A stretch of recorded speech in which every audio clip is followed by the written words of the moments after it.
अग्निदेव कहते हैं, अब मैं आपको महाभारत की कथा सुनाता हूँ जो कृष्ण की महिमा को उजागर करती है, जिसमें भगवान हरि ने पांडवों को निमित्त बनाकर इस पृथ्वी का बोझ उतार दिया था।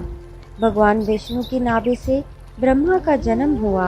ब्रह्मा ने अत्रि को जन्म दिया, अत्रि ने चंद्रमा को, चंद्रमा ने बुध को और बुध ने इलानंदन पुरुरवा को जन्म दिया।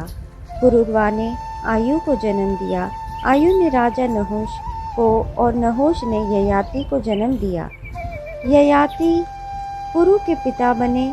पुरु के वंश में भरत थे और भरत के वंश में राजा कुरु थे।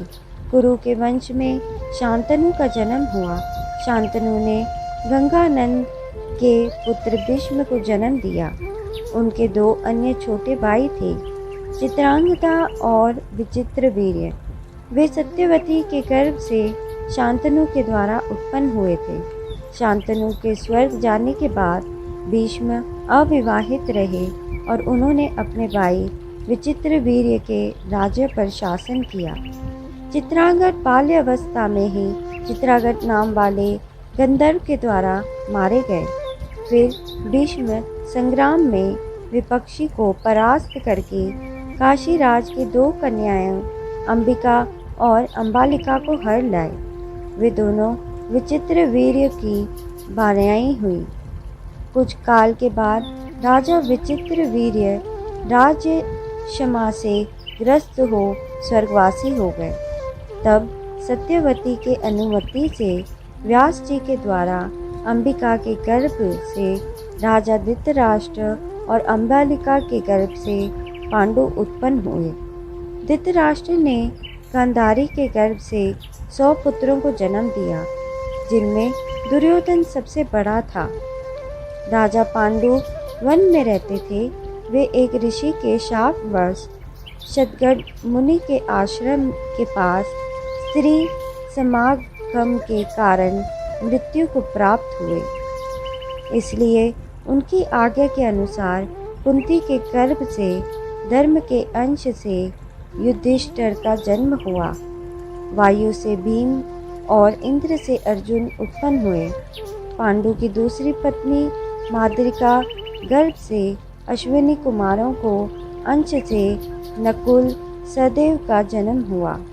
एक दिन माद्री के साथ संभोग होने से पांडु की मृत्यु हो गई और माद्री भी उनके साथ साथ सती हो गई। जब कुंती का विवाह नहीं हुआ था, उसी समय उनके गर्भ से कर्ण का जन्म हुआ था।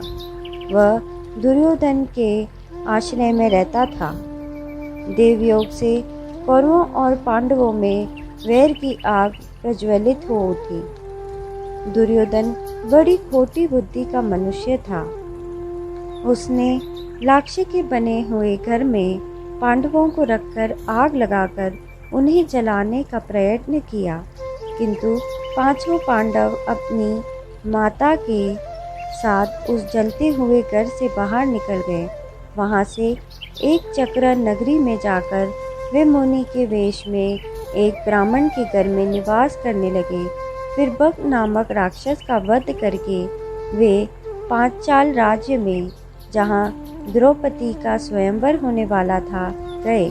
वहाँ अर्जुन के बाहुबल से मतभेद होने पर पांचों पांडवों ने द्रौपदी को पत्नी रूप में प्राप्त किया। तत्पश्चात दुर्योधन आदि को उनके जीवित होने का पता चलने पर उन्होंने कौरवों से अपना आधा राज्य भी प्राप्त कर लिया। अर्जुन ने अग्निदेव से दिव्य गांडीव धनुष और उत्तम रथ प्राप्त किया था। उन्हें युद्ध में भगवान कृष्ण जैसे सारथी मिले थे तथा उन्होंने आचार्य द्रोण से ब्रह्मास्त्र आदि दिव्य आयुध और कभी नष्ट न होने वाले बाण प्राप्त किए थे। सभी पांडव सब प्रकार की विद्याओं में प्रवीण थे। पांडु कुमार अर्जुन ने श्री कृष्ण के साथ खांडव वन में इंद्र के द्वारा की हुई वृष्टि का अपने बाणों की अग्नि को शत्रुओं का बाण से निवारण करते हुए तृप्त किया था। पांडवों ने संपूर्ण दिशाओं पर विजय पाई। युधिष्ठिर राज्य करने लगे। उन्होंने प्रचुर सुवर्ण राशि से परिपूर्ण राजसूय यज्ञ का अनुष्ठान किया। उनका यह वैभव दुर्योधन के लिए असह्य हो उठा। उसने अपने भाई दुशासन और वैभव प्राप्त सुहृद कर्ण के कहने से शकुनी को साथ ले दूत सभा में जुए में प्रवृत्त होकर युधिष्ठिर और उनके राज्य को कपट दूत के द्वारा हंसते हंसते जीत लिया। जुए में परास्त होकर युधिष्ठिर अपने भाइयों के साथ वन में चले गए। वहां उन्होंने अपनी प्रतिज्ञा के अनुसार 12 वर्ष व्यतीत किए। वे वन में भी पहले ही की भांति प्रतिदिन बहुसंख्यक ब्राह्मणों को भोजन कराते थे।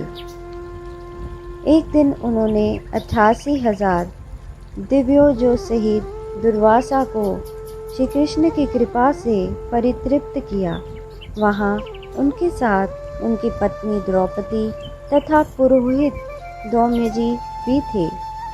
12वां वर्ष बीतने पर वे विराट नगर में गए। वहाँ युधिष्ठिर सबसे अपरिचित रहकर कड़क नामक ब्राह्मण के रूप में रहने लगे। भीमसेन रसोइया बने थे। अर्जुन ने अपना नाम बृहनला रखा था। पांडव पत्नी द्रौपदी रनिवास में सैरंध्री के रूप में रहने लगी। इसी प्रकार नकुल सहदेव ने भी अपने नाम बदल लिए थे। भीमसेन ने रात्रि काल में द्रौपदी का सतीत्व हरण करने वाले इच्छा रखने वाले किच्च को मार डाला। तत्पश्चात कौरव विराट की गौओं का हर कर ले जाने लगे। तब उन्हें अर्जुन ने परास्त किया। उस समय कौरवों ने पांडवों की पहचान लिया। श्री कृष्ण की बहन सुभद्रा ने अर्जुन से अभिमन्यु नामक पुत्र को उत्पन्न किया था। उसे राजा विराट अपनी कन्या उत्तराध्याय दी। धर्मराज युधिष्ठिर 7 अक्षौहिणी सेना के स्वामी होकर कौरवों के साथ युद्ध करने को तैयार हुए। पहले भगवान श्री कृष्ण परम क्रोधी दुर्योधन के पास दूत बनकर गए। उन्होंने 11 अक्षौहिणी सेना के स्वामी राजा दुर्योधन से कहा, राजन, तुम युधिष्ठिर को आधा राज्य दे दो या उन्हें 5 ही गांव अर्पित कर दो, नहीं तो उनके साथ युद्ध करो। श्री कृष्ण की बात सुनकर दुर्योधन ने कहा, मैं उन्हें सुई के नोक के बराबर भूमि भी नहीं दूंगा। हाँ, उनसे युद्ध अवश्य करूंगा। ऐसा कहकर वह भगवान श्री कृष्ण को बंदी बनाने के लिए उद्यत हो गया। उस समय राज्यसभा में भगवान श्री कृष्ण ने अपने परम दुर्दर्श विश्व रूप का दर्शन कराकर दुर्योधन को भयभीत कर दिया। फिर विदुर ने अपने घर ले जाकर भगवान का पूजन और सत्कार किया। तदनंतर वे युधिष्ठिर के पास लौट गए और बोले, महाराज, आप दुर्योधन के साथ युद्ध कीजिए। इस प्रकार आदि आग्नेय महापुराण में आदि पर से आरंभ करके महाभारत कथा का संक्षिप्त वर्णन नामक 13वां अध्याय पूरा हुआ।